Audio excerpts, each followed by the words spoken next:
तमाम लोग जो आज जिला प्रशासन के खिलाफ नारे लगा रहे हैं, सभी लोग बाटा पुल के नीचे खड़े हैं। और हालात ये रही, सोमवार की रात अचानक इस पुल के नीचे जितनी भी दुकानें थी सभी में आग लग गई और यह लाखों रुपए का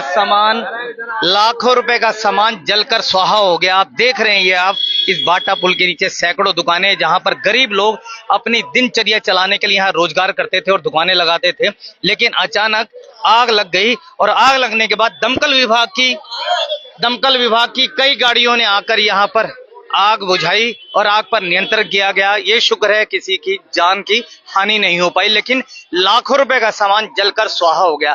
आज यहाँ पर ये तमाम लोग एकत्रित हुए हैं। रेहड़ी पटरी विकास संघ के प्रधान हैं दीनदयाल गौतम जी के नेतृत्व में, और सबसे बड़ी बात है यहाँ पर इनका जायजा लेने के लिए बीएसपी हरियाणा प्रदेश प्रभारी महेंद्र जाजोरिया जी और बीएसपी के तमाम लोग यहाँ पहुंचे हुए हैं। हम जानेंगे इनसे कि उन्होंने इन लोगों से क्या बातचीत की और जिला प्रशासन को कैसे जगाने का काम करेंगे। जाजोरिया जी, हिंदुस्तान विजन में आपका स्वागत है। अभी यहाँ मौके पे पहुंचे हैं, आपने देखा है लाखों रुपए का माल जो है जलकर स्वाहा हो गया, और शुक्र है ईश्वर का किसी की जान नहीं गई। क्या कहेंगे? सबसे पहले तो हिंदुस्तान विजन पत्रकार सम्मानित साथियों का तहे दिल से शुक्रिया कि कम से कम गरीब लोगों की आप सुनने के लिए यहाँ तक पहुंचे। मैं ये कहना चाहूंगा, क्या भारतीय जनता पार्टी को जो रेहड़ी पटरी वाले लोग हैं, जो उपेक्षित, पीड़ित, शोषित, असहाय लोग हैं, जो गरीब लोग हैं, जो अपनी दिनचर्या जो गवर्नमेंट के दिए हुए पैसे के माध्यम से जो दुकानें लगा करके बैठे हैं, और जो गवर्नमेंट ने ही ये दुकानों को देख करके उनको लोन भी दिया है, तो गवर्नमेंट कहां सोई हुई है कि इन लोगों को अगर यहां से उजाड़ दिया जाएगा तो ये कैसे तो हमारा पैसा लौटा पाएंगे, किस तरीके से अपने बच्चों का गुजारा कर पाएंगे। जबकि मैंने यहां सुना है कि अभी कमिश्नर साहब यहां मंडे आए थे और वो बोल के गए थे कि ये जगह खाली करनी है। इनका कहने का उद्देश्य यहाँ ये था कि जैसे डीडी गौतम जी ने बताया था, जो यहाँ इस ऑर्गेनाइजेशन के वो अध्यक्ष भी हैं, इन्होंने ये बताया था दीनदयाल गौतम जी ने कि हमने उनसे ये कहा था कि भाई हम कहाँ जाएं, आप हमें कोई जगह सुनिश्चित कर दें ताकि हम अपने जीवन व्यापन कर सके। हम तो खाली करने के लिए तैयार हैं। इसके साथ साथ आप ही लोगों ने हमें परमिशन दे रखी है, जब हमारे पास सर्टिफिकेट है गवर्नमेंट के ही कि हम यहाँ बैठ करके अपनी दुकान में सामान रख करके बेच सकते हैं, तो हमें अननेसेसरी परेशान क्यों किया जा रहा है?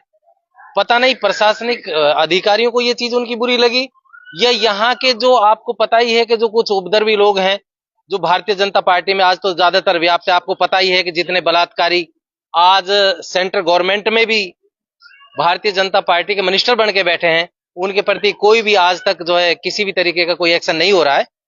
तो उसी टाइप के लोग यहाँ भी घूमते हैं। उन लोगों ने, जैसे मैंने यहाँ सुना है, देखने को मिला है कि भाई इस तरीके से किसी भी शॉर्ट सर्किट से आग एक साथ नहीं लग सकती। और शॉर्ट सर्किट तो यहाँ तब होता है कि जब यहाँ कोई मकान होता, बिल्डिंग होती, दुकानें होती। यहाँ तो अपने बैटरी के बल्ब से गुजारा करते हैं, और यहाँ अगर शॉर्ट सर्किट हुआ भी है, अगर होता भी, तो इनकी अपनी जो म्युनिसिपल कमेटी की जो लाइटें हैं वो यहाँ लगी हुई है। उससे भी अगर होता तो कोई एक दुकान में लगती, तब तक अवेयर हो जाते लोग और उसको बुझा भी देते। लेकिन यहाँ ऐसा लगा है कि जितनी भी यहाँ दुकानें हैं उन सब में एक साथ आग लगी है। इससे ये सिद्ध होता है कि यहाँ कोई जो है ज्वलनशील पदार्थ इस तरीके का यूज किया गया है जब ये लोग सब सोए हुए थे। और फिर एक बात बताओ, 4 बजे आग लगने का क्या मतलब है? क्योंकि पता था उन लोगों को भी कि भाई सब सोए हुए हैं, किसी को पता नहीं है, कोई देखेगा नहीं, यहाँ कोई सीसीटीवी कैमरा नहीं है। लेकिन सबसे बड़ा दुर्भाग्य यह है कि प्रशासन कैसे सोया हुआ है। अगर मान के चलो कहीं जानवर की हत्या हो जाती है तो वहां प्रशासन तुरंत से पहुंच जाता है, लेकिन यहाँ मानव के ऊपर इतना अत्याचार हो रहा है। यहाँ के प्रशासन के ही ये मान के चलिए कि आप उन्हीं की रेख देख में, उसके बावजूद प्रशासन सोया हुआ है। ना तो यहाँ कोई फॉरेंसिक कोई टीम ऐसी आई है कि भाई पता चला यहाँ कि भाई किस तरीके से आग लगी है, न यहाँ का कोई लोकल प्रशासन ऐसा आया है। मतलब ये यहाँ कोई भी इन लोगों के लिए सुविधा नहीं है। आप कहने का सीधा मतलब है कि ये प्रशासन की मिलीभगत से सारा काम, बिल्कुल जैसा मैंने यहाँ सुना है लोगों के माध्यम से, जो यहाँ अपना रेहड़ी पटरी वाले जो दुकानदार हैं, जो हमारी मातृशक्ति है, बहनें हैं, जो यहाँ के लोग हैं, गरीब लोग हैं, जो उन्होंने कहा है, उससे बिल्कुल यही आभास होता है कि एक साथ जो आग लगने का उद्देश्य है वो केवल और केवल उस साजिश के तहत लगी है वो बगैर साजिश के ऐसा काम नहीं हो सकता। जिलाध्यक्ष क्या कहेंगे आप? देखिए, पहले तो मैं आपका चैनल का धन्यवाद करना चाहूंगा।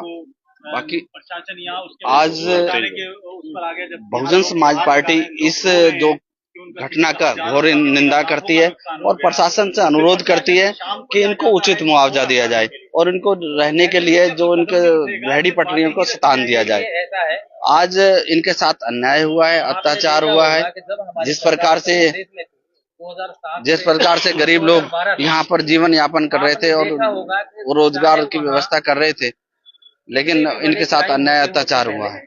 सारे क्राइम्स के ऊपर प्रतिबंध लग गया था और तमाम लोग आप देख रहे हैं हमारे साथ रेहड़ी पटरी विकास संघ के प्रधान दीनदयाल गौतम जी भी मौजूद हैं और आप सीधी तस्वीरें देख रहे हैं हिंदुस्तान विजन के माध्यम से। ये सारा जो मलबा देख रहे हैं जलकर स्वाह हो चुका है, लाखों रुपए का नुकसान हुआ है। तो और हमारे साथ गौतम जी भी हैं। गौतम जी, आप क्या कहेंगे? आप विकास मंच के यहाँ पर अध्यक्ष हैं और इतना बड़ा करना और ना करना केवल और केवल प्रशासन के हाथ। मेरी प्रशासन से गुहार है, हमारे जिले के जो उपायुक्त महोदय हैं, डीसी साहब, मेरा उनसे निवेदन है कि भाई ये अग्निकांड जो हुआ है सोची समझी साजिश के तहत हुआ है, इसकी जांच होनी चाहिए।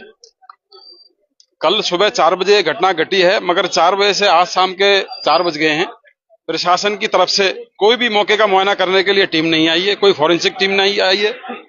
जबकि हमने रिटर्न में शिकायत भी दी हुई है जिला प्रशासन को, ईमेल के माध्यम से और व्हाट्सएप के माध्यम से। तो प्रशासन को थोड़ा सा आंखें खोल के यहाँ आना चाहिए, मौके का मुआयना करना चाहिए, लोगों की स्थिति के बारे में उनसे जानकारी लेनी चाहिए।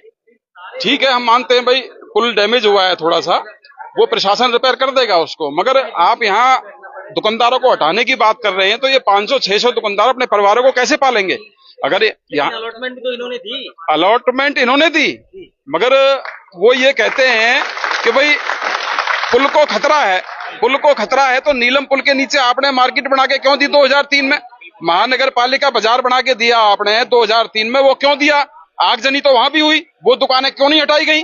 केवल आपका जोर गरीब पे चलता है, मतलब गरीब को आपको बर्बाद करना है।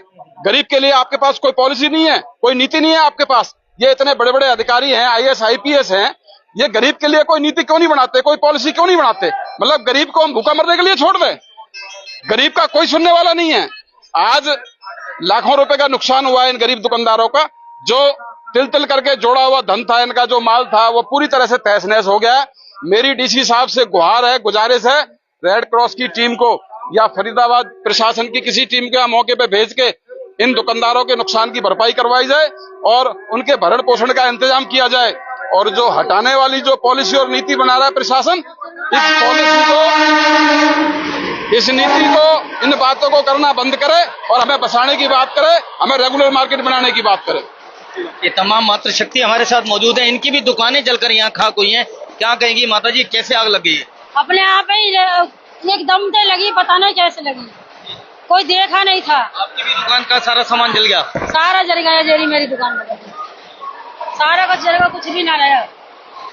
तमाम लोग देख रहे हैं आप यहाँ पर बाटा पुल के नीचे एकत्रित हुए हैं। तमाम BSP के अधिकारी यहाँ मौजूद हैं और साथ में जो अभी यहाँ पर प्रदेश हरियाणा प्रदेश प्रभारी महेंद्र जाजोरिया जी भी स्वयं यहाँ मौजूद हैं। और अभी सबसे बड़ी बात यह है कि अगर इतनी बड़ी अगर कोई घटना हो गई है तो यहाँ पर हमारे जिला प्रशासन को संज्ञान लेना चाहिए। और सबसे बड़ी बात जो है कि यही हाल तो हमारे नीलम पुल के नीचे भी है, जहां पर सैकड़ों दुकानें आज भी उसी तरह से वहां पर बसापत है उन लोगों की और वो दुकानें चला रहे हैं। और जबकि वहां भी आग जनी की घटना पहले हो चुकी थी, जबकि पुल भी गिरने की हालत हो गई थी, लेकिन फिर दोबारा से वहां दुकानें बसा दी गई।